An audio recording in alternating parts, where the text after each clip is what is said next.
Hola, buenos días. ¿Se escucha? Se escucha perfecto, profe. Ya, Hola, sí, excelente. profesor. Buenos días. Bacán. Buenos días. Déjenme prender la cámara durante unos segundos para que me vean la cara. Ya, ahí está. Y achicarlo para que nos salga la mitad del video con la cámara, que me pasó el otro día en otro curso. Ya, bienvenidos a la segunda clase del curso. Se nota que es la segunda porque hay solo 130 personas, ¿ya? Eh, y esto es típico no solo en los semestres con pandemia, entre comillas, sino siempre empieza a dejar la gente, porque es lógico, ¿ya? Más encima un curso que a las 8:30, entonces se entiende todavía. No, Julián dice que ya lo votaron 70, no, todavía no, yo esperaría un tiempo más. Y aparte no creo que haya sido tan terrible la primera clase como para eso, ¿ok? Así que no se preocupen. ¿Ya? Y aparte las clases quedan grabadas, etcétera, no hay ningún problema desde ese punto de vista. O sea, si hay un semestre para, entre comillas, no venir a clase, sería este, pero se pierde la posibilidad de preguntar. Así que yo insto a que le digan a sus conocidos que no vienen a clases que vengan. ¿Ok? Ya, hoy día vamos a comenzar per se con la materia. Vamos a comenzar viendo representaciones numéricas. No sé si se fijaron que el syllabus ya está actualizado con contenido. Hay los apuntes de las dos primeras, entre comillas, subsecciones, ¿ya? La clase de hoy y la clase del martes. Dejé en el syllabus una especie de tabla donde está la clase, la fecha, las slides van a estar, los apuntes donde está esa materia y va a estar el video. ¿Ya? Entonces, en el fondo, es imposible perderse, no encontrar las cosas.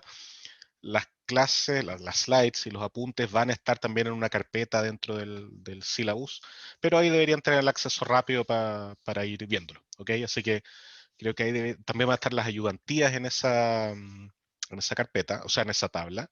Eh, Refiriéndome a la ayudantía, este lunes no va a haber ayudantía, ya vamos a tener nada de materia, así que no tiene sentido. Así que el lunes que viene después, que es el 24, si no me equivoco, debiesen tener la primera ayudantía. ¿Ok? Sí, Jerry me dice que aún dan 404 los antiguos sílabus. Lo sé, algo que tenemos que arreglar. Tenemos que ver ciertos temas de videos que están todavía ahí y que tenemos que modificar, pero es algo pendiente. Está en el checklist de cosas por hacer, así que no se preocupen. ¿Ya? Y una cosa más, yo les mencioné en la clase pasada que, estoy casi seguro que lo mencioné, que íbamos a hacer encuestas semanales para ver el nivel de carga que están teniendo, etcétera. Bueno, ayer mismo me llegó un mail de la escuela indicando que este curso se le iba a aplicar la ECA, que es la encuesta de carga académica. Por lo tanto, ya no corre la encuesta por parte del curso en sí, ¿ya? Porque no quiero que estén contestando semanalmente dos encuestas, ¿ya? Así que salvo que haya algún cambio de última hora, ustedes van a tener que responder la encuesta de la ECA. ¿Ok? ¿Y qué más? Y eso debiese ser semanalmente a partir del 23 de agosto, creo, algo por el estilo. ¿Ok?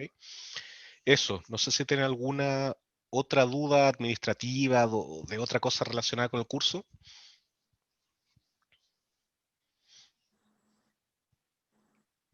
¿Nada? Profe, Sí, dime, por favor.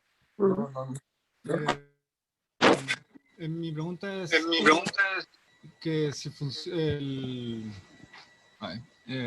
si hay programas además de Python que se tienen que usar y cuáles Ya, para el RAM. seguramente, a ver, van a tener que usar un assembler, perdón, que estamos desarrollando como parte del curso, que lo van a ocupar en esta tarea y en las siguientes, ¿ya? Pero que en el fondo no es nada que tengan que instalar, o sea, va a ser una interfaz web, seguramente a lo más van a tener que instalar una pequeña cosa, pero nada que debiese costarle, no va a haber problema por ese lado. Seguramente, y esto todavía no es 100% seguro, van a tener que ocupar ciertas librerías en Python, librerías especiales, ¿ya? Pero eso va a ser eventualmente más a la parte final del curso y no creo que tengan que instalar nada más. No me suena dentro de como yo tengo planificado el curso, no. Ahora, si ustedes quieren instalar otras cosas que les sirvan, ok. Otro semestre instalamos el EMU 8086 o EMU X86. Este semestre no sé si vamos a poder hacerlo. pero en general no hay nada terrible de instalar, así que no debiesen tener problemas con eso. Y si hay algo que instalar, lo vamos a avisar correspondientemente. Ya, muchas gracias. De nada. ¿Y funciona en Mac?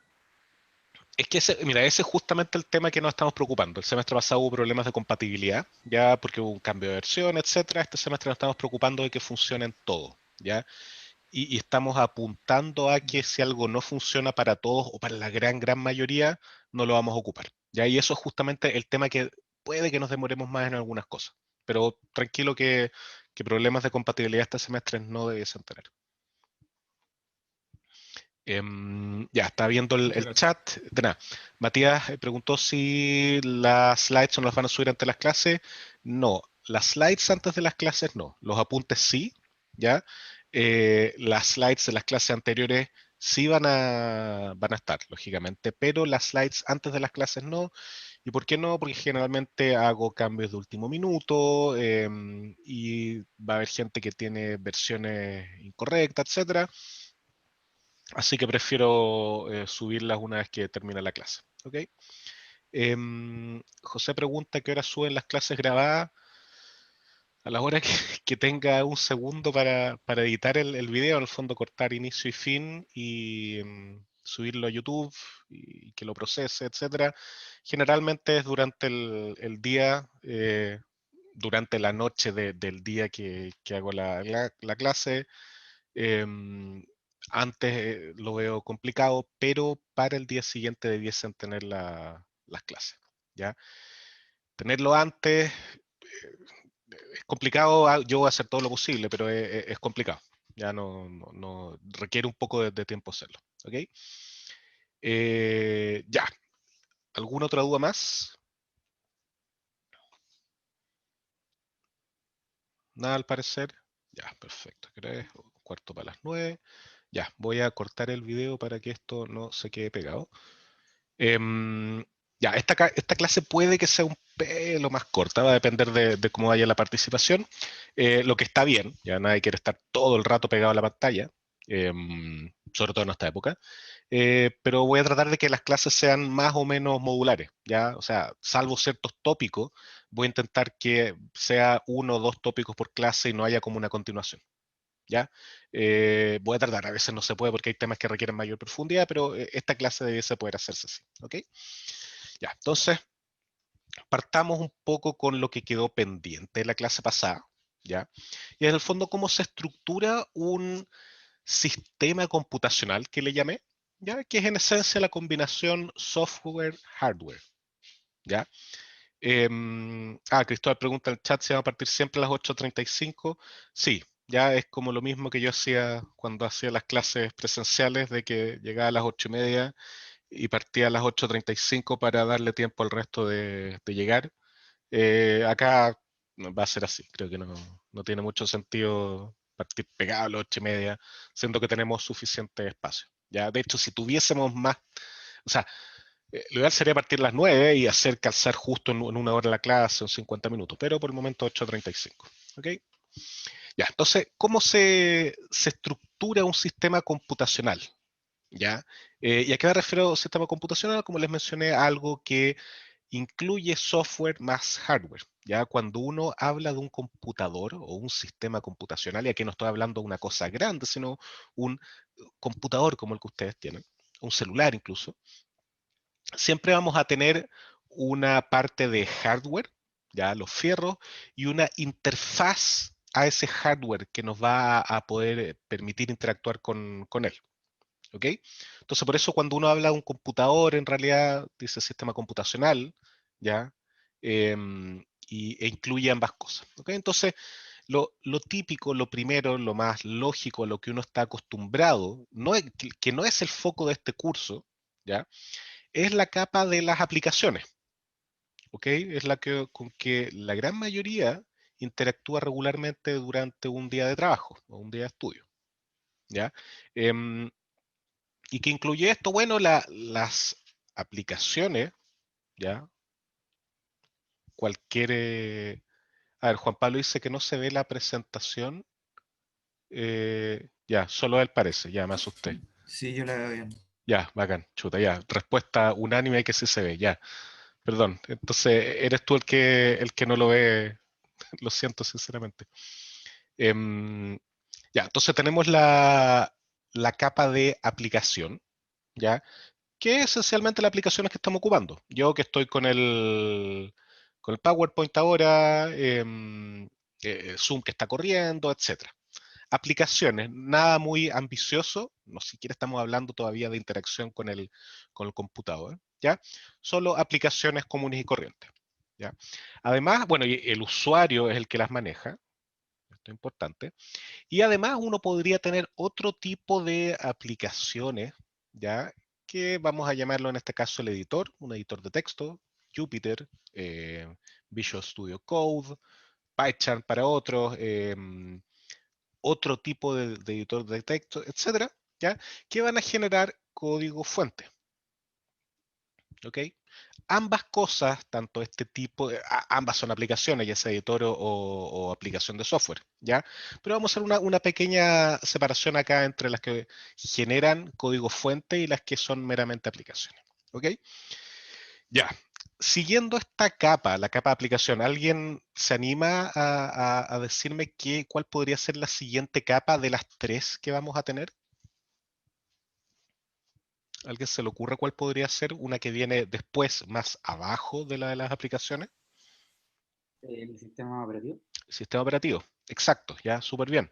Entonces vamos a tener una capa de sistema operativo, ya, en que las aplicaciones simples que teníamos antes, ya, entre comillas simples, esta puede ser lo compleja que sea, pero siguen siendo aplicaciones, ya, van a ir directo al sistema operativo, o sea, van a interactuar con el sistema operativo. Esto es algo que cuando hagan sistemas operativos con RUS, se van a dar cuenta, les va a abrir los ojos, y es que todo llamado de partida, a ver, las aplicaciones como que nunca interactúan directamente con el computador, siempre a través del sistema operativo, ¿ya?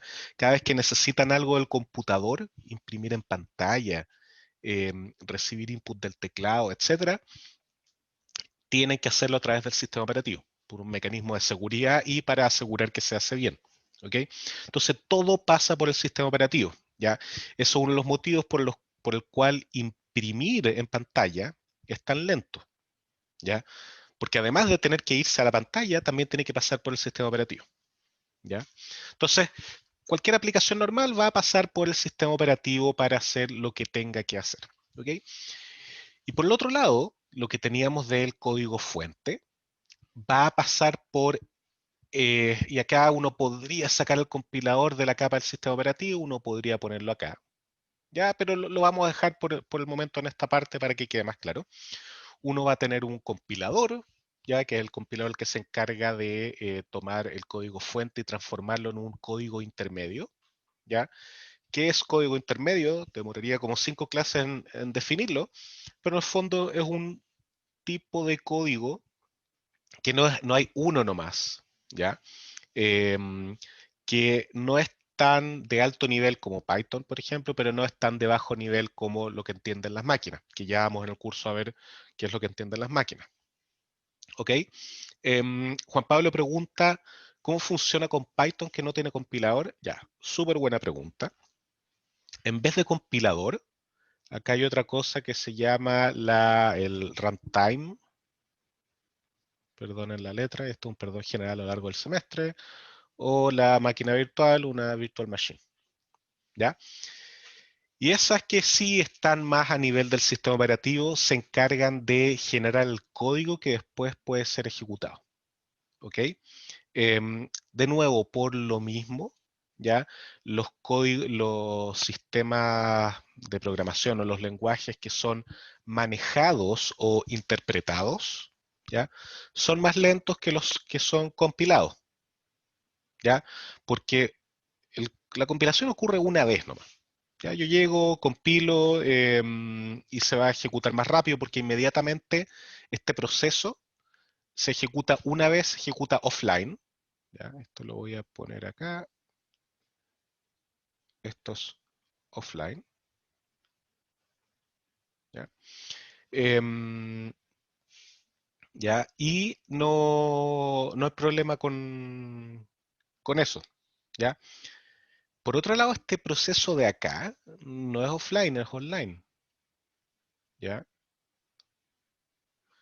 Entonces va a demorar más, ¿ya? Y por eso Python es más lento. Ahora, en general lo que pasa con Python es que tiene cosas ya escritas en C por detrás, que es un lenguaje compilado, y eso hace que se ejecute rápido muchas cosas, ¿ok? Entonces, bueno, en ambos casos, ya yo voy a tener un linker, que es un programa o un sistema que se encarga de tomar las partes del código, en el código intermedio, que hacen referencia a llamadas, lo que se conoce como llamadas al sistema, o sea, llamadas al sistema operativo, ¿ya? O a librerías, y las incluye, ¿ya? O sea, en este código intermedio no están todas las librerías que uno ocupa, ¿ya? O la gran mayoría no está, y este linker se encarga de meterlas en el código, ¿ya? Luego se genera lo que se conoce como código de máquina, ¿ya? Que es el código que sí entienden las máquinas, que sí entienden los computadores, ¿ya? Que ya vamos a ver a lo largo del curso qué es lo que significa, y pasa por un programa que se llama el loader, ¿ya? Del sistema operativo, que el loader lo carga en la memoria para que pueda ser ejecutado, ¿ya? Todo eso ocurre cuando yo estoy creando un programa, compilándolo y después ejecutándolo, o ya mandándolo a ejecutar. La ejecución tampoco es inmediata, ¿ya? En el caso de una aplicación, acá a la izquierda, que pasa por el sistema operativo, también tiene que pasar por el loader, ¿ya? El loader es una parte del sistema operativo en que todos los programas pasan, ¿ya? Y es el que carga en la memoria. Ya vamos a ver más adelante cómo funciona, hay cierto traslape con sistemas operativos en la parte final del curso que con distintos focos, pero que les va a ayudar a entender esto, ¿ok? Ya, ¿quién se anima a decirme cuál es la última capa de este modelo? La capa de hardware. La capa de hardware, exactamente, ya, súper bien. Entonces, la capa de hardware, ya que ahí yo edité la figura y le puse un signo de interrogación, ya, es justamente lo que vamos a estudiar en este curso, ya. Vamos a tomar un poquitito acá, ya, un pelo, etcétera, ya. Pero esta capa de hardware, ya, que finalmente va a ser nuestro computador, ya, es lo que va a hacer la magia y finalmente va a tomar estas cosas que ustedes ven y las va a ejecutar, ¿ya? ¿Cómo lo va a ejecutar? ¿En qué orden? ¿Qué es lo que hace? ¿Cómo se ejecutan las cosas? Las operaciones, etcétera. Bueno, lo que vamos a ir discutiendo a partir de esta clase, ¿ok? Pero fíjense todas las cosas que están envueltas, ¿ya? No, envueltas, eso es involved en inglés, pésima la traducción. Todas las cosas que participan, ¿ya? En este proceso, ¿ya? Todas las cosas que están involucradas, no envueltas, eso es. Entonces, es bien impresionante todo lo que está ocurriendo detrás de las cortinas, ¿ya? Nicolás pregunta si todos los sistemas operativos funcionan de esa misma forma. Sí, más o menos. Aquí estoy escondiendo completamente todo lo que hace el sistema operativo. Acá yo puse esto casi que una caja de sistema operativo. No, acá está lleno de cosas. Este proceso de acá, en particular, esto de acá del loader, sí, eso todos los sistemas operativos funcionan más o menos igual, ¿ya? Pero acá yo no me animaría a decir funcionar, ¿ya? Acá es netamente un diagrama de, oye, esto viene por acá y pasa por este otro lado. Así que prefiero no ocupar una palabra como funcionar, ¿ok? Pero todos los sistemas tienen esto de las llamadas a sistema, que es cuando el sistema operativo maneja las impresiones en pantalla, las lecturas de disco, etcétera, ¿ya? Ya vamos a entender más adelante por qué ocurre eso, ¿ok? Ya. Preguntas.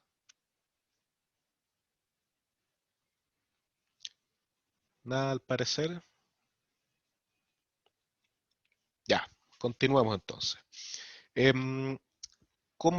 Maximiliano pregunta, ¿y el kernel? Ya, el kernel, prefiero no meterme, pero el kernel está acá en el fondo.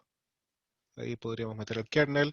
En el sistema operativo, el kernel, que es el que maneja las operaciones centrales del sistema, etcétera. Ya es algo que está dentro del sistema operativo, algo a lo que nadie puede tener acceso, ya es un modo oculto de cierta manera, etcétera.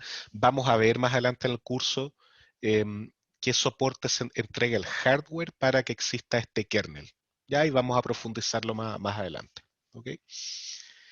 Ya, entonces, Profesor, yo tengo una duda. sí, por supuesto, dime.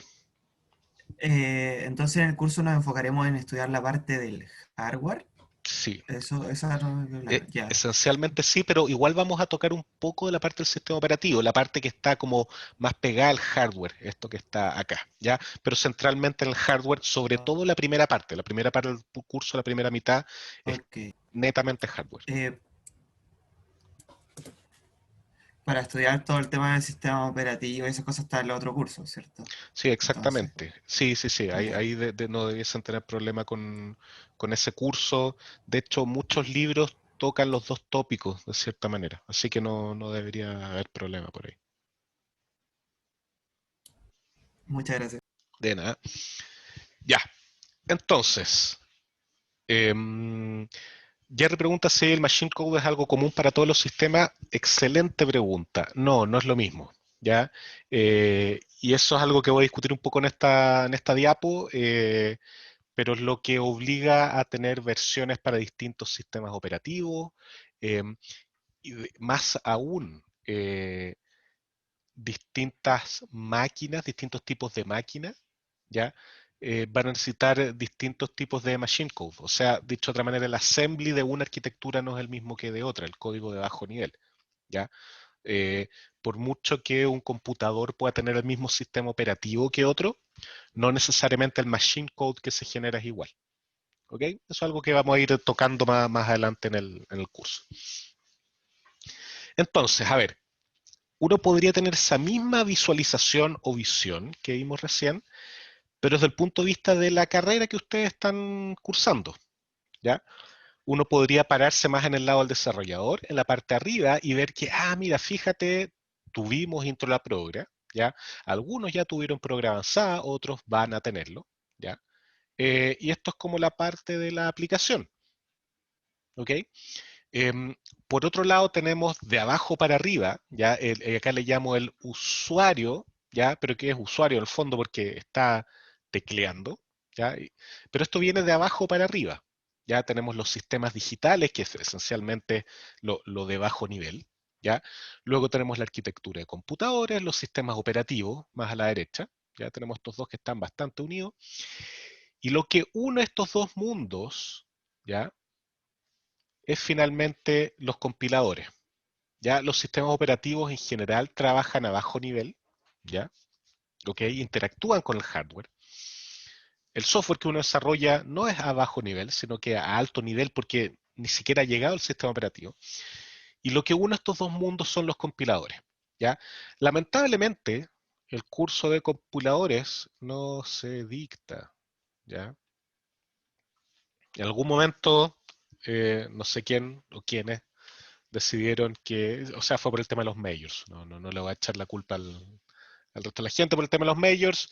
Finalmente se decidió sacar el curso de compiladores, ya, cubrirlo con otros cursos, pero esencialmente el curso de compiladores, que era un curso súper peludo, súper difícil, así que algunos agradecen que ya no esté, es el que permitía unir estos dos mundos, permitía entender cómo diablos uno pasa de estas cosas tan lindas, entre comillas lindas, a cosas que si bien no son unos y ceros, son parecidas. ¿Ya? Entonces, lamentablemente ese curso no está. Ustedes sí pueden entender más o menos cómo funciona entre este curso y el curso de sistema operativo. ¿Ya? Pero para que vean que de cierta manera la preparación que le damos en la carrera es muy análoga, ya, a este modelo de 3 capas que yo les había presentado recién. ¿Ok? Ya, entonces, si ya dijimos que en este curso nos vamos a centrar en la parte de bajo nivel, en este computador, cae de cajón hacerse la siguiente pregunta. ¿Qué es un computador? ¿Ya? Y para eso, yo voy a poner acá 4 figuras, ¿ya? Cosa que discutamos cuáles de estas son un computador, ¿ya? Y por qué podría ser un computador. Entonces, ¿qué me podría decir por qué este refri es o no es un computador? ¿Ya? ¿Alguien se anima?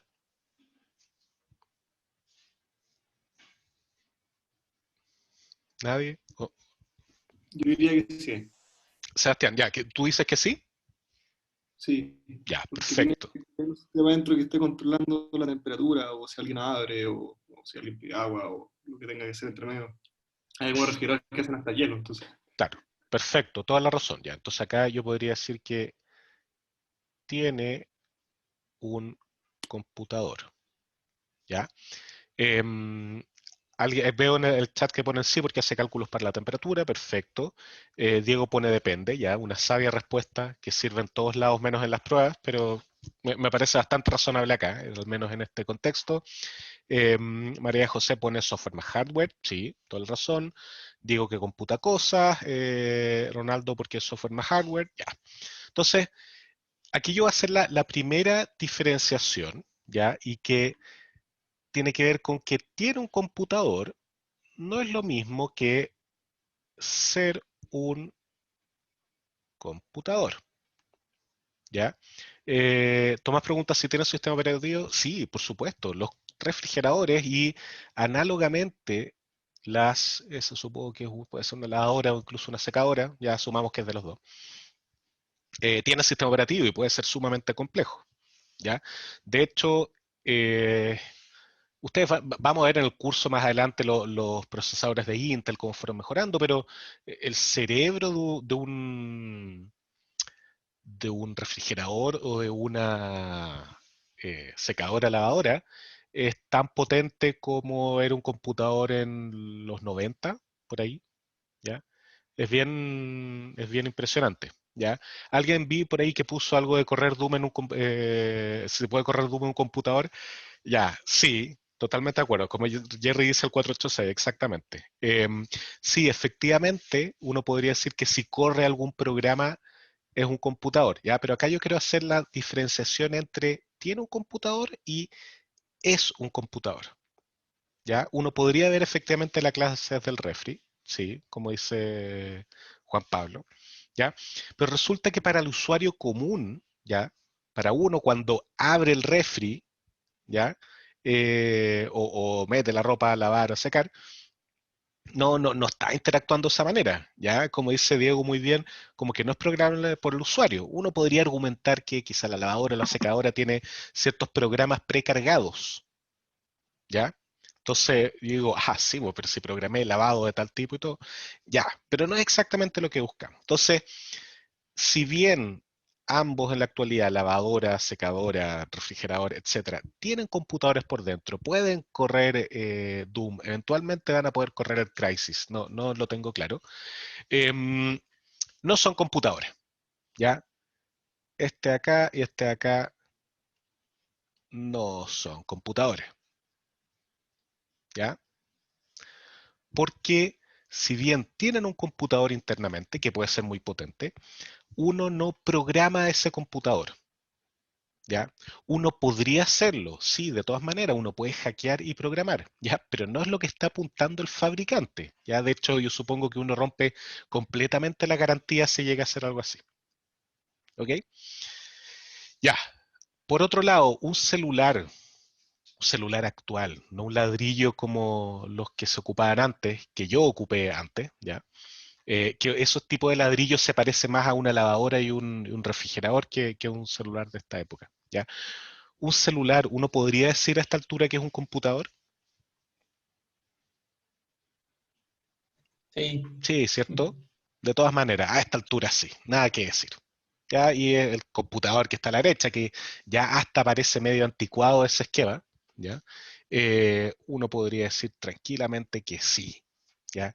Que sí es un computador. Brian pregunta, ¿y una calculadora? Súper buena pregunta, vamos a tocar ese tema más adelante en las clases, ¿ya? La clase subsiguiente, si no me equivoco, o subsiguiente. Una calculadora va a depender. La calculadora simple que uno puede comprar en el supermercado o en una librería, ¿ya? Eh, salvo que sea una de las TI, va más para el lado de estas dos cosas a la izquierda. Entonces, una calculadora simple. Ya una TI, por ejemplo, o una HP, ya que hasta tú, capaz que a ustedes ya ni siquiera les suena ese tipo de cosas. ¿ya? Quizá la gente que es de eléctrica sí, pero la gente de computación en general ni las ocupaba, ¿ya? Y a esta altura con los laptops y las tablets de verdad no se ocupan tanto, pero en una época en que eran muy importantes, las TI y las HP sí son computadores, ¿ya? Completamente, ¿ya? Tomás dice que tiene uno al lado de él. Sí, no, sí, yo sé que hay gente que lo tiene y yo entiendo la utilidad de todas maneras, lo que pasa es que ahora se ocupan mucho menos, ¿ya? Nicolás pregunta, ¿y los refrigeradores lavadoras que se conectan por Wi-Fi y uno los puede controlar, monitorear? ¿Tampoco sabe considerar un computador? Ya, súper buena la pregunta. Tú lo estás monitoreando, ¿ya? Tú podrías cambiar ciertas funcionalidades, pero todo dentro de un conjunto más o menos restringido, ¿ya? Entonces tampoco uno podría hablar de computador, ¿ya? Si es que de cierta manera el refrigerador abriera o expusiera una interfaz para que tú lo puedas programar, ¿ya? Ahí ya podríamos considerarlo un computador, ¿ya? Pero es poco probable que un refrigerador te vaya a hacer eso, ¿ya? O sea, con probabilidad uno va a echarse el refrigerador y no va a funcionar más, ¿ya? Bueno, y sobre eso vamos a hablar más adelante en el curso, ¿ok? Entonces, la cualidad, ¿ya? Justo Benjamín pregunta sobre el criterio exacto y que sea programable o no. Exactamente. Ya la cualidad, al menos para nosotros en este curso, ya es que un computador es una máquina programable.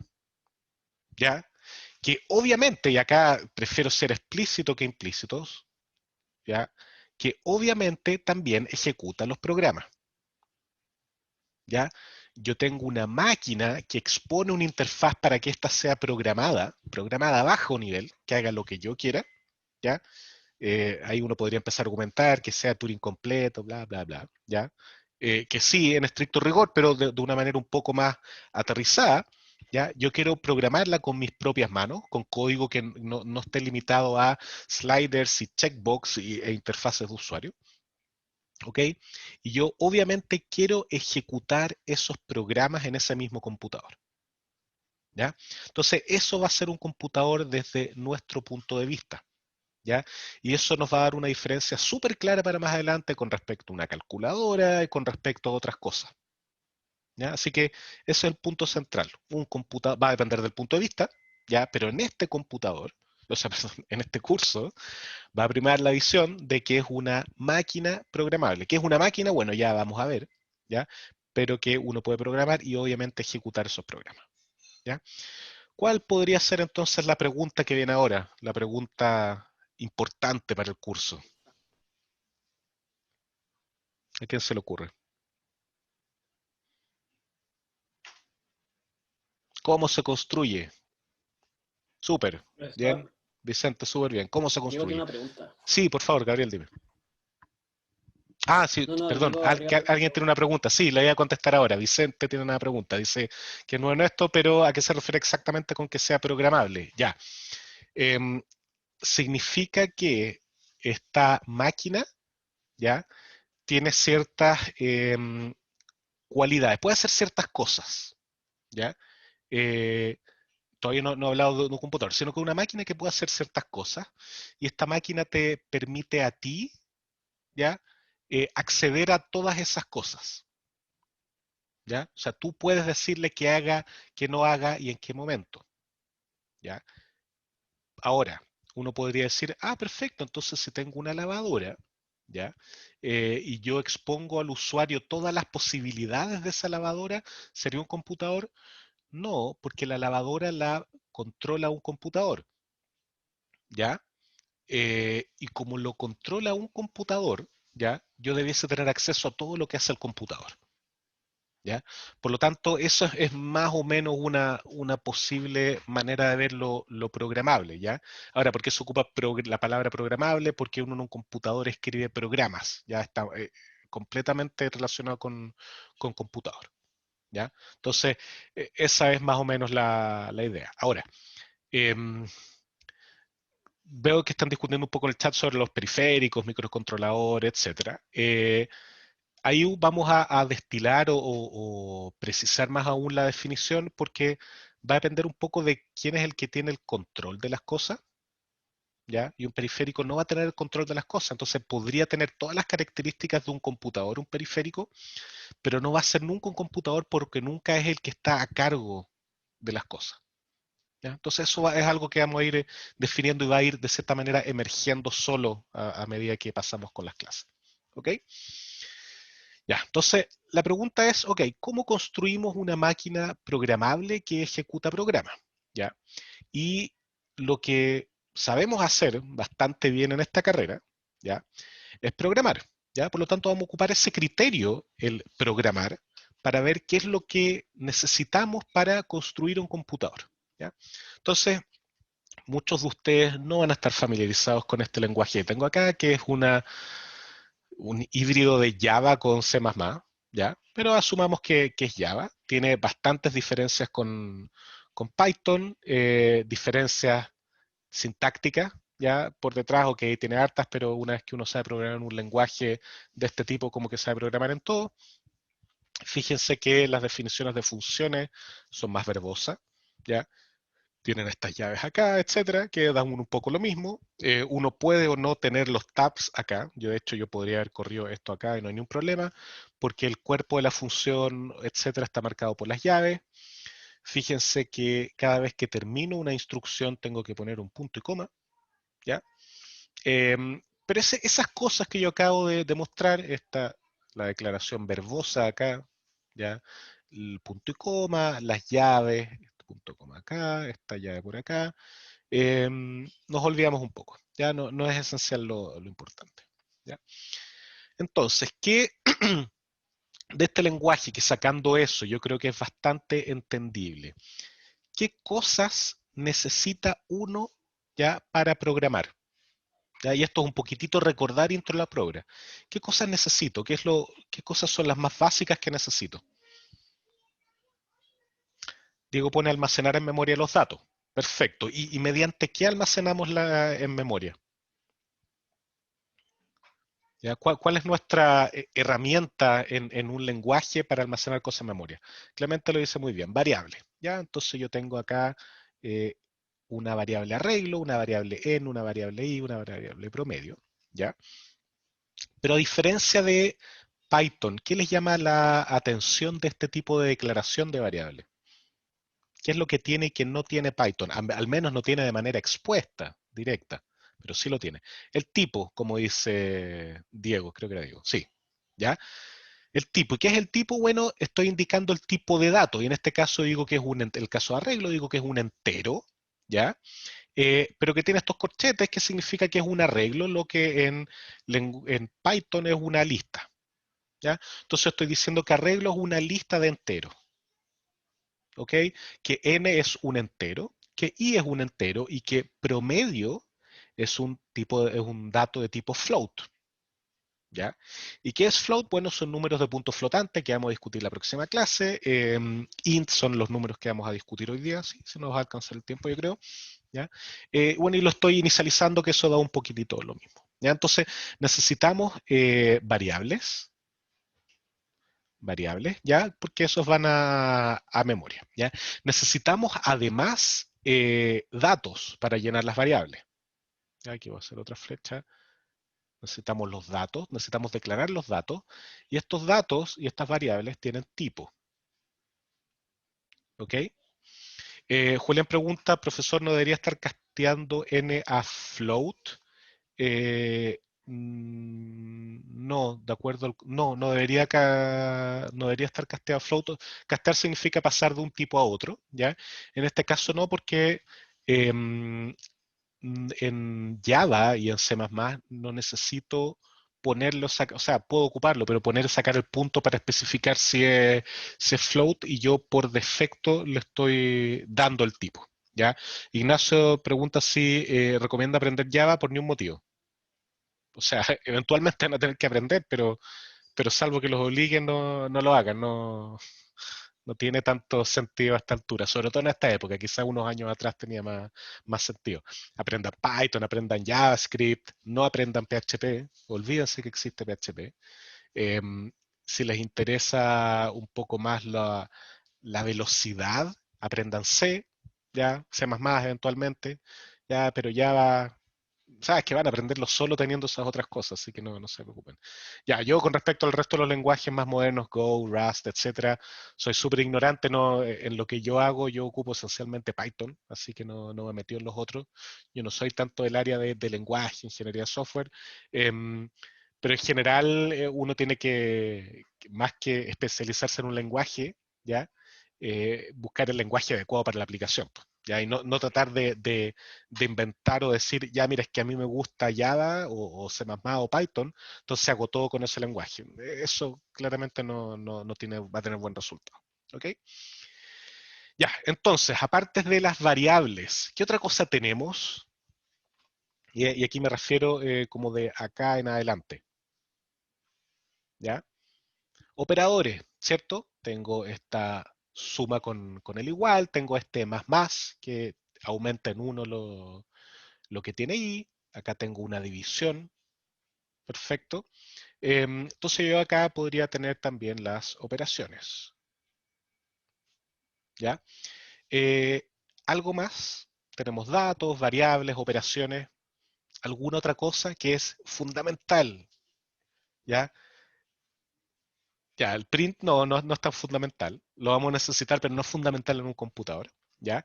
Pero ahí apuntan a varias cosas, ¿ya? Control de flujo, loops, ciclos, etcétera, súper bien, ¿ya? Y todo eso lo vamos a llamar, lo voy a poner por este lado izquierdo, lo voy a llamar control, ¿ya? Porque yo estoy controlando la manera en que se ejecutan las cosas, mediante iteración, mediante branching, if, else, etcétera. ¿Ya? Entonces yo voy a necesitar en esencia puedo necesitar más, ¿ya? Pero en esencia voy a necesitar dar soporte en mi computadora a 4 tipos de cosas, ¿ya? Variables, ¿ok? Que van a almacenar la información, datos, ¿ya? Que es la manera en que yo represento la información, operadores para poder ir operando, valga la redundancia, o haciendo cosas con mis variables, ¿ya? Y control, ya para controlar el flujo del programa y que haga lo que yo quiero, para tomar decisiones. ¿Ya? Entonces, fíjense acá el nivel de abstracción. Yo tengo datos y esos datos los almaceno en memoria y luego yo opero, o sea, esos datos yo los guardo en memoria a través de variables y luego yo opero estas variables y controlo el flujo del programa en base a los resultados de estas operaciones sobre las variables. ¿Ok? Entonces tengo una serie de niveles de abstracción anidados. ¿Ok?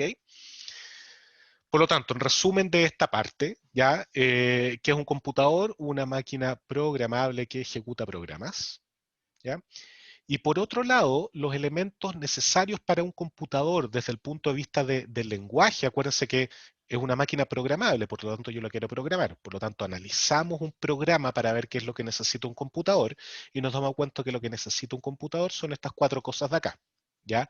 Datos, ¿ya? De distinto tipo, números enteros, reales, texto, imágenes, etcétera. Operaciones, ¿ya? Variables, que las variables van a almacenar estos datos, y finalmente algún mecanismo de control, comparación, ciclos u otras cosas. ¿Ok? Y en esta clase, en la que viene después, nos vamos a centrar en lo que son los datos, en cómo representar los datos. ¿Ok? ¿Ya? ¿Alguna duda hasta acá?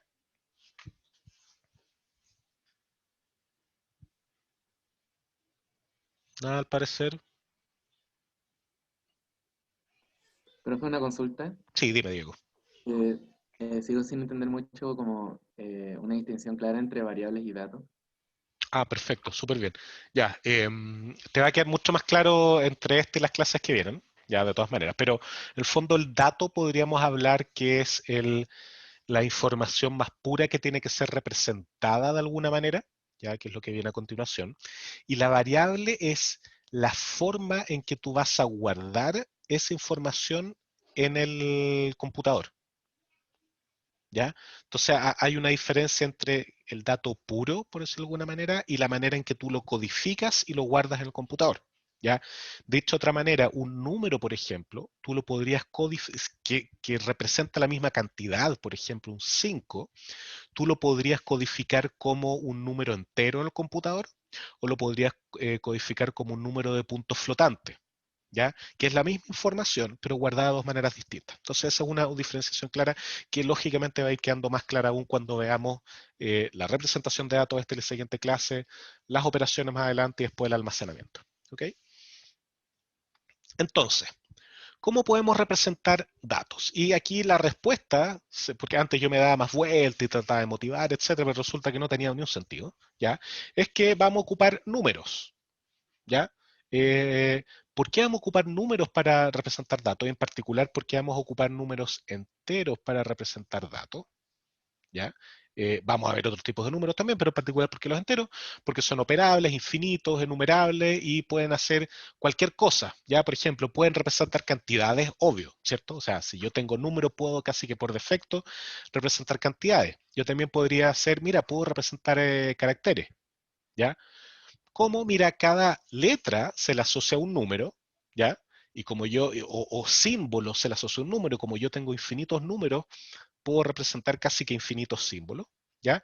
Y luego ocupo eso y lo guardo así internamente en el computador, ¿ya? Por ejemplo, perro en ASCII, ya que es una codificación que traspasa de caracteres a números, ¿ya? Perro es con mayúsculas 80, 69, 82, 82, 79. ¿Ya? Ningún misterio acá, yo estoy codificando cada símbolo con un número, ¿ya? Y como tengo infinitos números, no hay ningún problema, ¿ok? Y más encima no hay ambigüedad, y el 80 es un 80 en todos lados, ¿ok? De hecho, esto quizá no vamos a estar tan seguros un par de diapos más adelante, ¿ya? Las imágenes, por ejemplo, también es bastante directo. Yo podría decir, en este caso, una imagen en blanco y negro, que los píxeles que están en blanco son un 1, los píxeles que están en negro son un 0, ¿ya? Y esto lo represento como una especie de matriz, una lista de listas, podría decirlo en Python, ¿ya? Entonces, también uno podría pensar que es bastante directo. Y así sucesivamente uno podría pensar en videos, que son secuencias de imágenes, música, que es una lista de valores o sonido en general, y toda una serie de tipos de información distinta que puede representarse como números, ¿ya? Grafos, ya pensemos en moléculas, las moléculas quizás las podemos representar como grafos y los grafos esencialmente se pueden representar con una matriz, ¿ya? Entonces, todo lo podemos representar con números, en particular casi todo con números enteros, ¿ya? Por lo tanto, nuestro foco, ¿ya? En esta parte del curso va a ser aprender representaciones numéricas eficientes. ¿Por qué? Porque si son representaciones numéricas, pueden representar datos, ¿ya? Aquí estoy haciendo la diferencia entre datos y números. Los datos pueden ser cualquier cosa. Nosotros vamos a ocupar números para codificar esos datos, ¿ya? Y necesitamos que sean eficientes, para que hagan su pega rápido, ¿ya? Porque si no son eficientes, tenemos representaciones que pueden ser muy verbosas, muy flexibles, pero lentas. Chuta, esto no nos va a funcionar bien. ¿Ok? Entonces, partamos con los números reales, perdón, números naturales, que va a ser el foco de lo que queda de esta clase, ¿ya? Entonces, partamos por una representación completamente ingenua, ¿ya? Pero a lo que uno podría pensar de manera básica, y es esencialmente una representación de agrupamientos, por decirlo, ¿ya? Entonces, para ejemplificarla, asumamos que tenemos una cantidad ilimitada de piedras, ¿ya? Podrían ser piedras, podrían ser otra cosa, ¿ya? Pelotas, whatever, lo que sea. Pero en este caso vamos a ocupar piedras, ¿ya? Y la pregunta es, ¿cómo podríamos representar con estas piedras un número natural, ojo, natural, arbitrario? ¿Ya? Entonces aquí yo siempre pongo esta imagen de un pastor, ya seguramente es de alguna película, alguna cuestión así, no tengo idea. Debía haberme fijado para poner los créditos correspondientes, ¿ya? Que imagínense un pastor que no tiene acceso a celular, un pastor en la antigüedad, ¿ya? Y tiene que contar las ovejas que tiene en su corral, ¿ya? Va saliendo en la mañana y tiene que contar su oveja, sus cabros o los animales en general que tenga, ¿ya? Entonces, ¿cómo podría ocupar estas piedras para contarlo? Bueno, Juan Pablo lo dice muy bien en el chat, la cantidad de piedras podría ser igual al número, ¿ya? Entonces el pastor va a llegar y decirle a los animales ya salgan en la mañana, ¿ok? Y va a poner cerca del corral, va a tirar una piedra por cada animal que sale. Perfecto, fantástico. Entonces, em, ¿qué pasa a la vuelta, en la noche, cuando tiene que meter los animales de vuelta al corral? Bueno, simplemente por cada animal que entre va a sacar una piedra de su lote de piedra, ¿ya?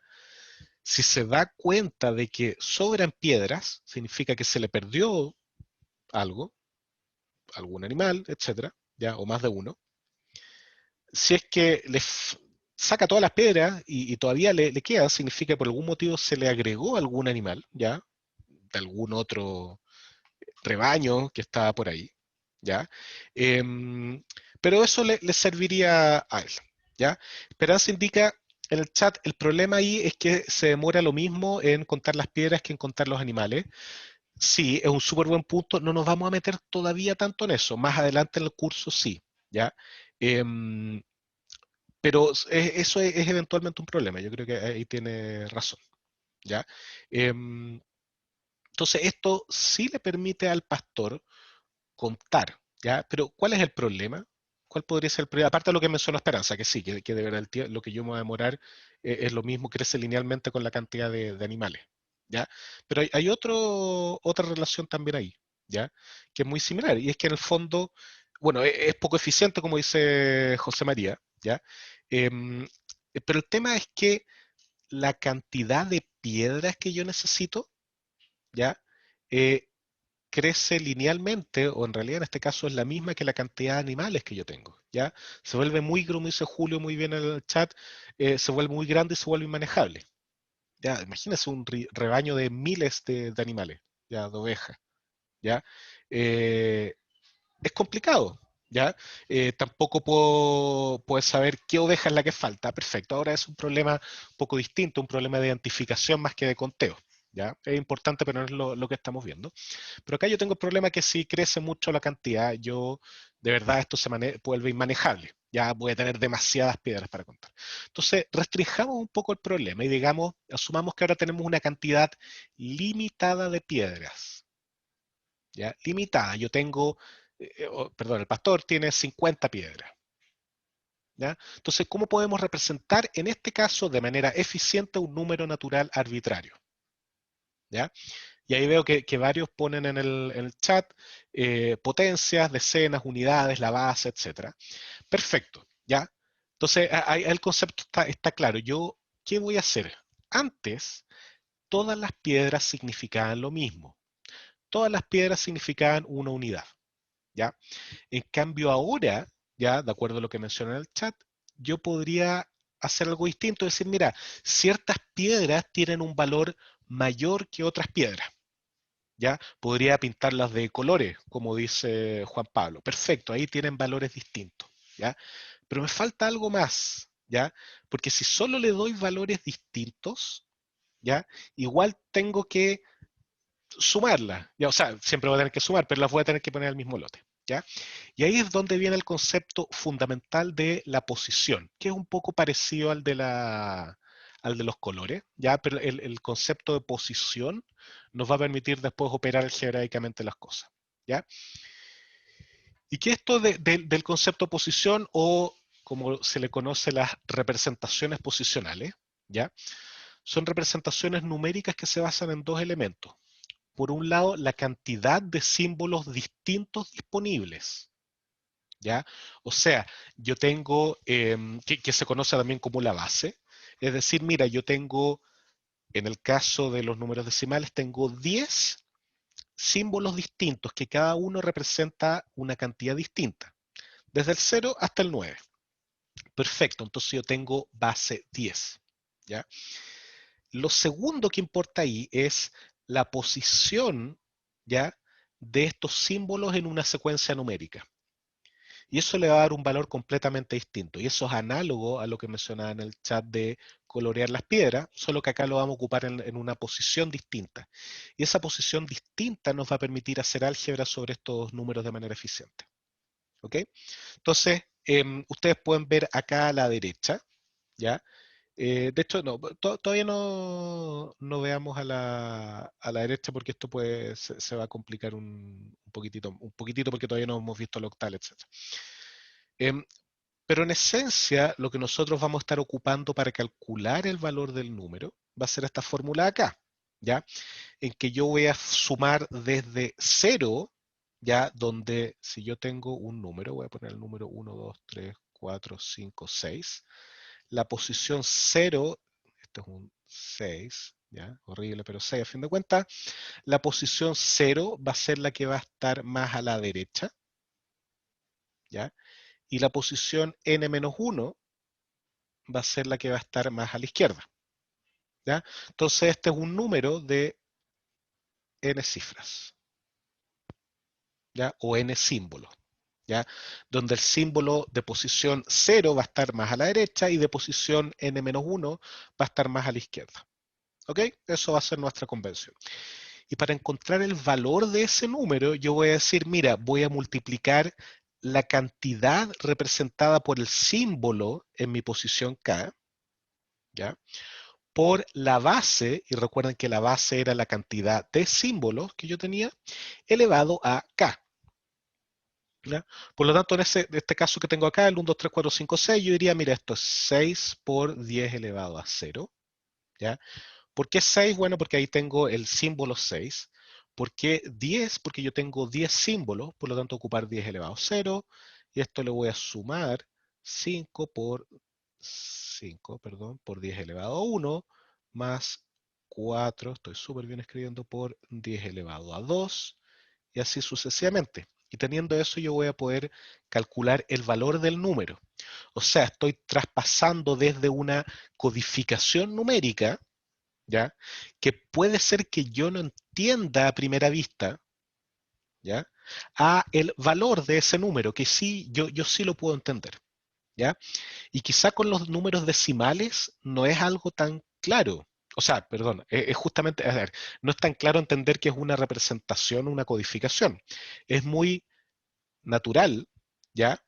El entender, si a mí me ponen un número decimal, yo entiendo inmediatamente a qué cantidad corresponde, ¿ya? Pero eso es porque nosotros los humanos estamos acostumbrados a ocupar la base decimal, ¿ya? Fabricio pregunta en el chat qué era cada cosa la fórmula. SK, este es el símbolo en la posición K, ¿ya? Y esta es la base, la B elevada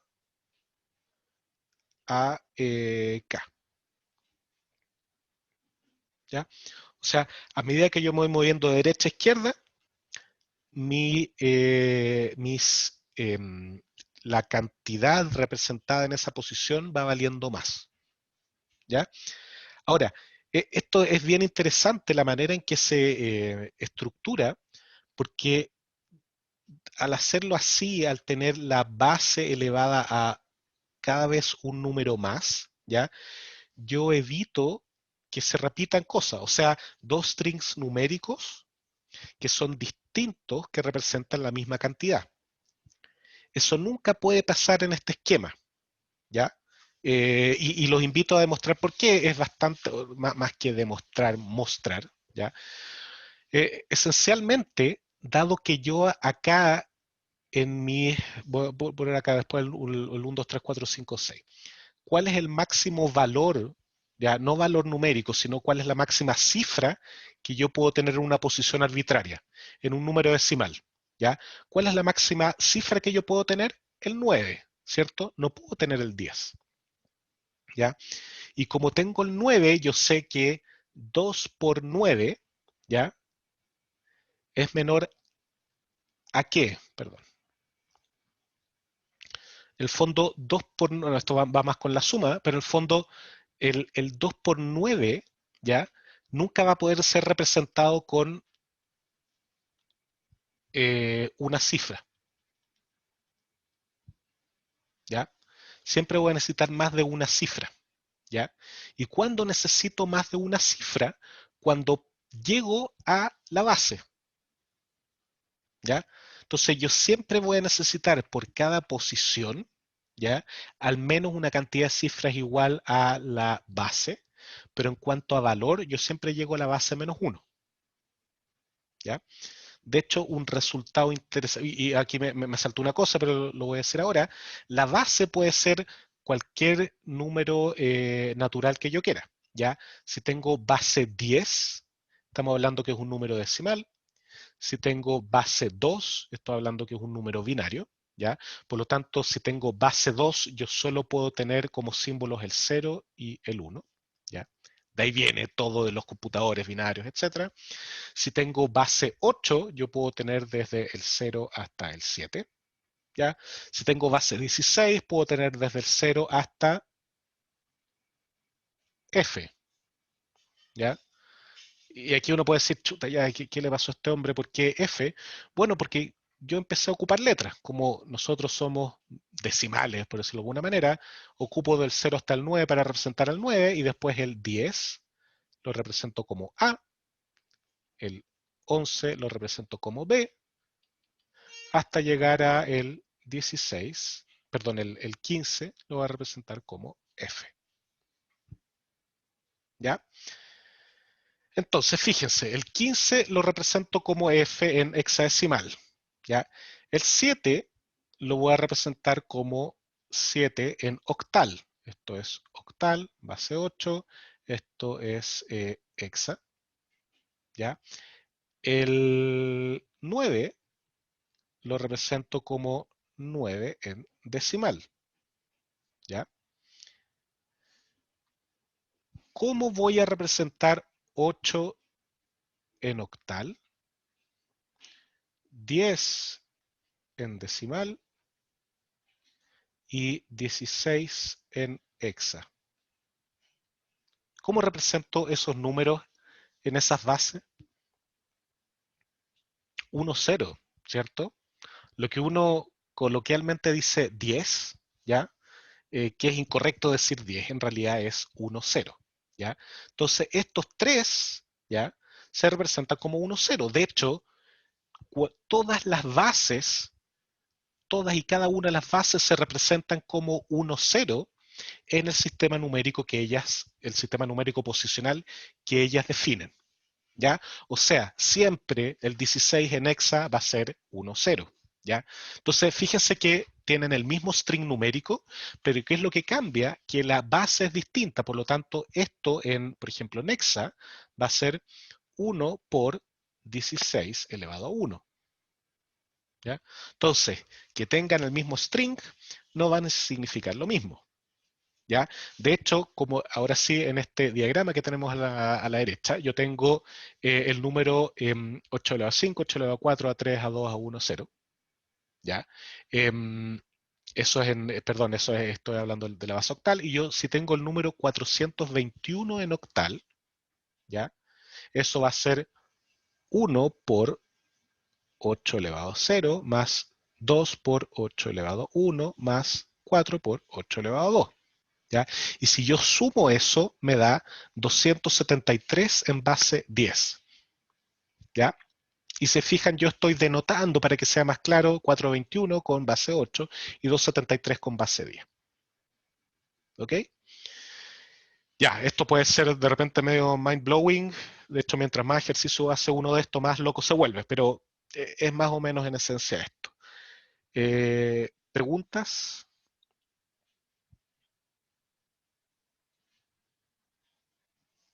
Nada. Ya, continuemos. Todavía esto está más o menos fácil. ¿Ya? Entonces, ¿cómo vamos a diferenciar? Por ejemplo, yo si tengo un 17 en decimales, eso va a ser el 17, lo vamos a denotar así. O sea, salvo que se diga lo contrario, si nosotros vemos en este curso un número con el número nomás, eso va a ser decimal. Yo el octal lo voy a denotar con paréntesis 8, ¿ya? El binario lo voy a denotar ya sea con paréntesis 2 o con una B larga minúscula al final. Y el hexa va a ser con el paréntesis 16 o una H al final o la que va a ser la preferida en el curso 0x11. ¿Ya? Ahora, si ustedes en una prueba ven, o no en una prueba, perdón, en una tarea, ven el número 101, ¿ya? salvo que yo diga algo, ese número es 101. No es la representación binaria de un número, ¿ya? Ahora, si yo pongo esto, ahí ya es 101 en binario, ¿ok?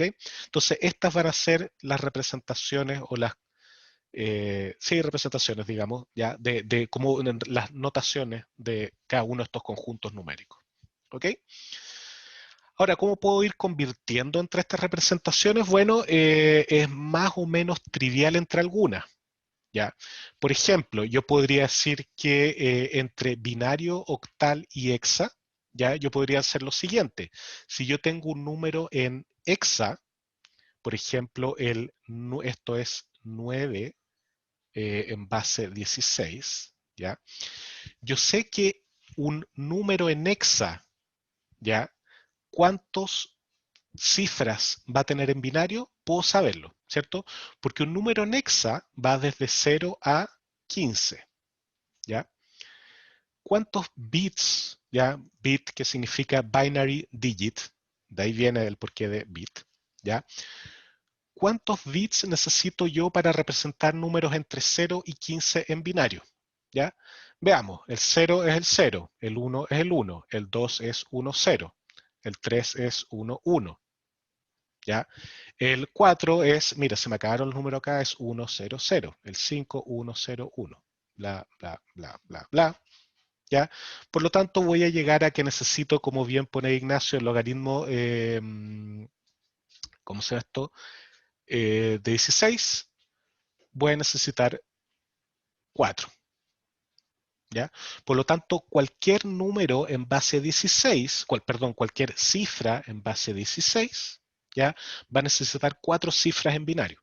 Por lo tanto, si yo quiero transformar un número de base hexadecimal a un número de base binaria, ¿qué es lo que voy a hacer? Voy a agarrar el número y lo voy a expandir. Acá era 1, acá va a ser 4. Este 1 va a ser 4. Aquí otros 4, ¿ya? Y después yo voy a pegar estas cosas de 4 en 4 y ahí va a tener mi número en base 2, ¿ya? Si me voy a mover para arriba, o sea, de base 2 a base 16, bueno, agarro bloques de 4 y los represento con una cifra hexadecimal. ¿Ya? Entonces yo puedo hacer fácilmente esto desde 16 a 2, ¿ya? De 2 a 16, ¿ya? De 8 a 2, de 2 a 8, ¿ya?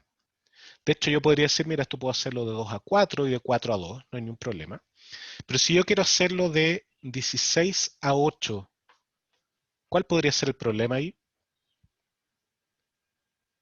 ¿Puedo hacerlo tan directamente?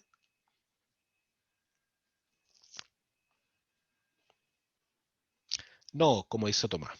¿Por qué no puedo hacerlo? Porque la cantidad de cifras, o sea, porque 16 no es una potencia de 8, ¿ya? Por lo tanto, la cantidad de cifras que yo necesito no va a ser un número cerrado, ¿ya? Por lo tanto, como dice Juan Pablo, porque quedamos con menos cifras, ¿ya? No está claro la cantidad de cifras que se necesita, ¿ya? Entonces, en ese caso, uno tendría que pasar a 2, ¿ya? O esencialmente ver el mínimo común múltiplo, etcétera. ¿Ya? Entonces siempre uno va a poder hacer este ejercicio, por ejemplo, entre la base 3, ¿ya? Y la base 9. No hay ningún problema. ¿Ok? Ya. Pasemos entonces a lo último de esta clase, que vamos a alcanzar justo a verlo. Se nos alargó un poco la clase, pero vamos a llegar bien. Y tiene que ver con los números negativos, ¿ya? Los números enteros, en realidad. Entonces, lamentablemente, usar un signo menos, ¿ya? Implica un símbolo nuevo, ¿ya? Y yo no quiero en este caso ocupar un símbolo nuevo. Está bien si yo lo estoy ocupando en papel y lápiz, pero yo en un computador no voy a querer un símbolo nuevo. De hecho, en los computadores uno termina ocupando solo cosas binarias porque requiero una menor cantidad de símbolos. ¿Ya? Después vamos a ver porque esto tiene que ver con el voltaje, entonces solo tengo que dirimir entre dos valores de voltaje distintos. ¿Ok?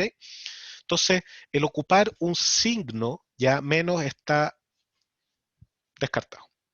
¿Ok? Por lo tanto, yo voy a presentarles acá 3 posibles opciones, ¿ya?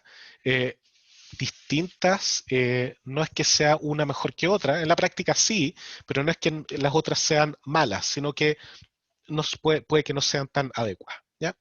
Entonces la primera, que es la más lógica, es un bit de signo, ¿ya? En que yo voy a decir, mira, voy a tener mi número, por ejemplo, 10110, ¿ya? Y si ese número es positivo, le voy a agregar un 0 adelante. Y si ese número es negativo, voy a agregar un 1 adelante. ¿Ya? Por lo tanto, si tiene un 0 adelante, o sea, el número 010110, va a representar el 10110, sí, bien, en binario, en base 2, perdón. Y si yo le pongo un 1 adelante, esto va a representar menos 10, esto voy a poner acá 10110, esto va a representar menos 10110 en base 2. ¿Ya? O sea, el número que está adelante me indica si tengo signo negativo o no. ¿Ya? ¿Cuál es el problema de esto? Que cuando yo hago 010110 más 110110, el resultado de esto, ¿ya? Es distinto de 0. ¿Ok? Entonces tengo acá, esto suma 0, esto suma 0, ¿ya? 1 más 1, 0, salto un 1 para el lado, entonces acá me va a quedar un 1. Por lo tanto, el resultado de esto, que debiese ser 0, no es 0. ¿Ok? Y eso es un problema porque yo voy a necesitar verificar, ¿ya? Tener hardware específico, ¿ya? Para verificar esto. ¿Ok? ¿Ya? Cristian pregunta, ¿y por qué lee como negativo y no un número 1? ¿Verdad? Porque yo especifiqué, yo estoy diciendo que voy a tener, perdón, me se lo choca la línea, que voy a tener un bit de signo. ¿Ya? Y aquí, si uno no sabe la codificación de un número, uno no va a tener el valor del número correctamente. ¿Ya? Uno tiene que decir cuál es la codificación del número. ¿Ok? Entonces, en este caso, yo digo que el primer bit me va a indicar el signo. ¿Ya? Entonces, para evitar este problema de que dos cosas no sumen un número, ¿ya? O sea, perdón, que dos números inversos aditivos no sumen 0, se crea el complemento a 1, que en el fondo yo voy a negar cada dígito. ¿Ya? O sea, si tengo, voy a ocupar acá 4 bits para que sea más sencillo. 1010, ¿ya? Yo voy a decir que el número negativo de esto va a ser 1010. ¿Ya? Y cuando sumo esto, esto me da 1111. ¿Ya? Perfecto, y siempre que yo sume dos inversos aditivos me va a dar 1. ¿Cuál es el problema de esto? Que yo tengo una representación que tiene dos ceros. Tengo el 1111 y tengo el 0000. ¿Ya? Por lo tanto, ahí tengo un problema. ¿Ya? Y tan bien como dice Vicente en el chat, tengo que sumar 1 y ahí viene la representación que se llama complemento a 2, ¿ya? En que yo voy a negar cada dígito y luego voy a sumar 1. ¿Ya? Entonces, si a este 1111 le sumo 1, voy a tener 0, 0, 0, 0, y voy a tener un 1 acá, que se me va a salir, ¿ya? Que va a ser una especie de que le vamos a llamar carry, ¿ya?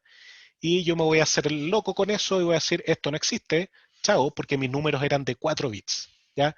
Y obtengo un 0.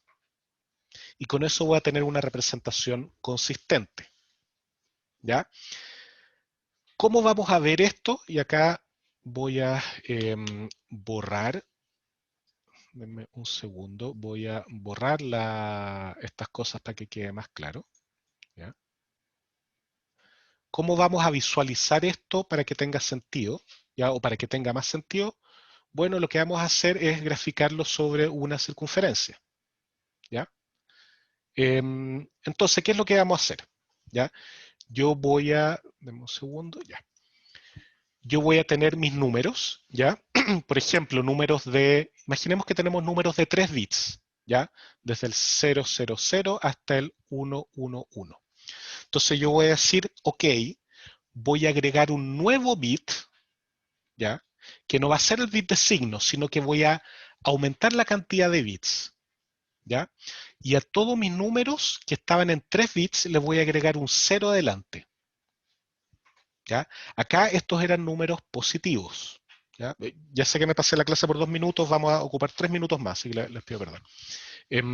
Voy a ocupar un bit más, ¿ya?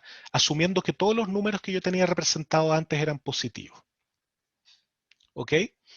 Y luego voy a ocupar este algoritmo del complemento a 2, ¿ya? Para encontrar los negativos. Entonces, si yo tengo 0, 0, 0, ¿ya?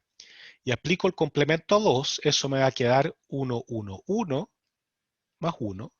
Se va a salir 1 para el lado, me va a quedar 0, 0, 0. Por lo tanto, el complemento a 2 de 0 es 0, ¿ya?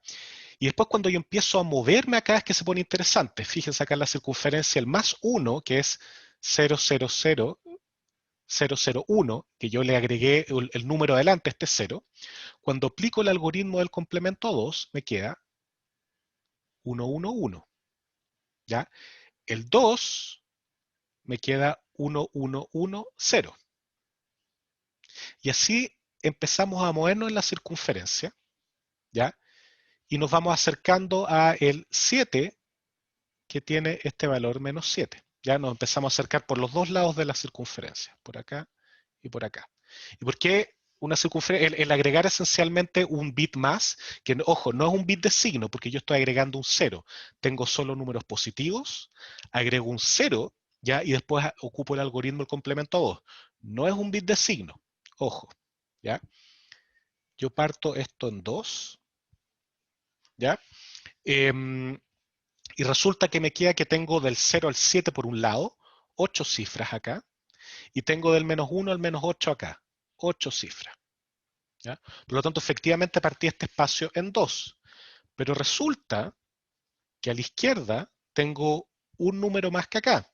Ya tengo la misma cantidad, pero acá yo tenía el 0, con el complemento 2 evito tener el menos 0, pero resulta que acá tengo el menos 8 y por acá no existe un 8. ¿Ya? Vicente pregunta, ¿por qué se llama complemento de 2 y no complemento a 0? Porque en realidad tú, al estar sumando 1 al 1, 1, ¿ya? Estás llegando, de verdad estás representando el 2, solo que necesitáis un bit más, ¿ya?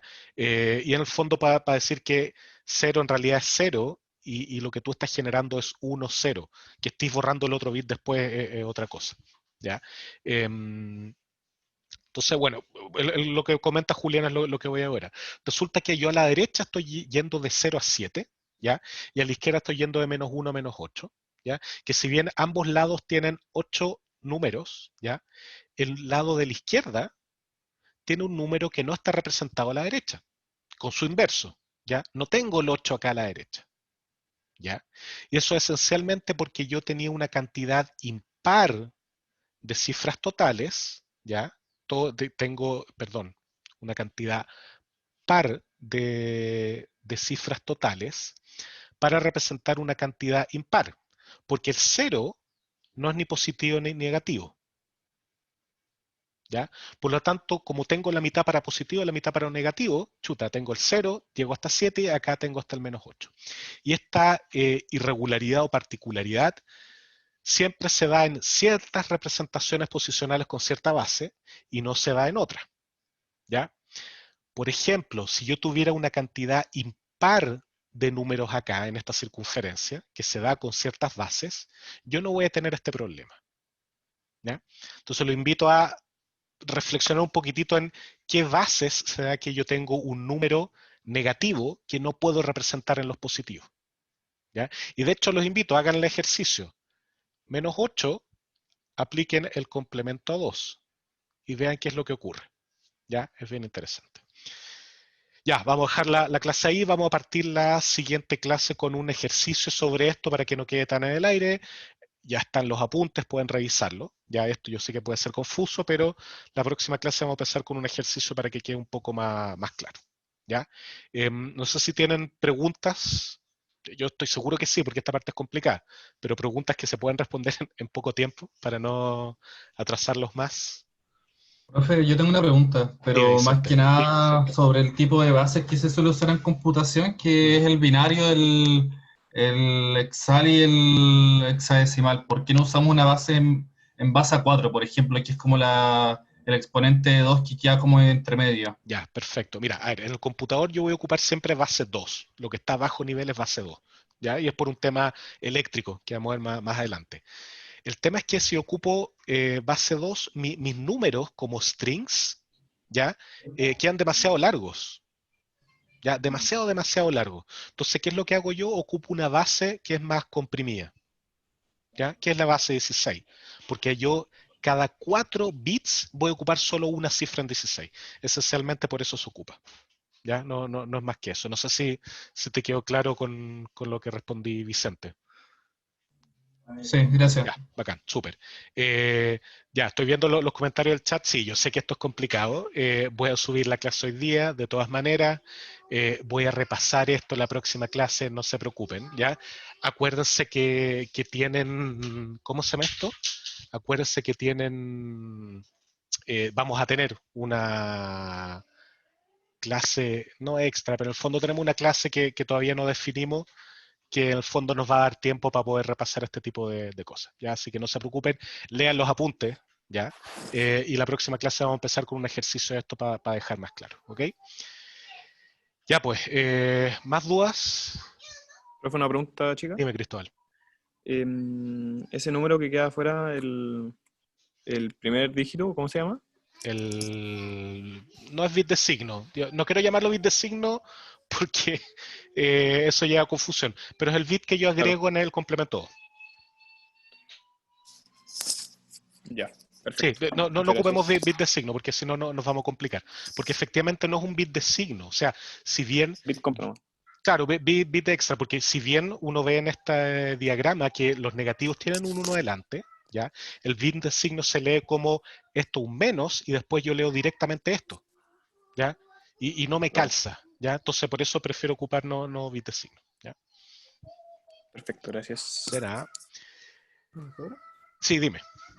¿Por qué no llamamos al menos 8 menos 0? Y si no ahorramos tener un número extra a la izquierda. Porque tú no, ya, es buena pregunta, porque tú no quieres tener lógica particular para manejar eso, ¿ya? Y porque tú no quieres tener dos números cero, ¿ya? Es esencialmente por eso. Vamos a ver la próxima clase que los números puntos flotantes sí tienen dos números cero, ¿ya? Y no es mayor problema, porque tienen lógica particular para manejar eso, ¿ok? Ya, gracias. De nada. Ya, nos pasamos demasiado, dejemos la clase hasta ahí, les agradezco, perdón por el tiempo extra, voy a subir la clase lo antes posible y espero sí que las otras clases no me pase tanto, yo creo que esto fue porque era bastante más confusa la materia. Que estén súper bien, nos vemos el martes, léanse los apuntes, yo creo que les va a servir. Eso, chao, cuídense. Chao, profe. Gracias.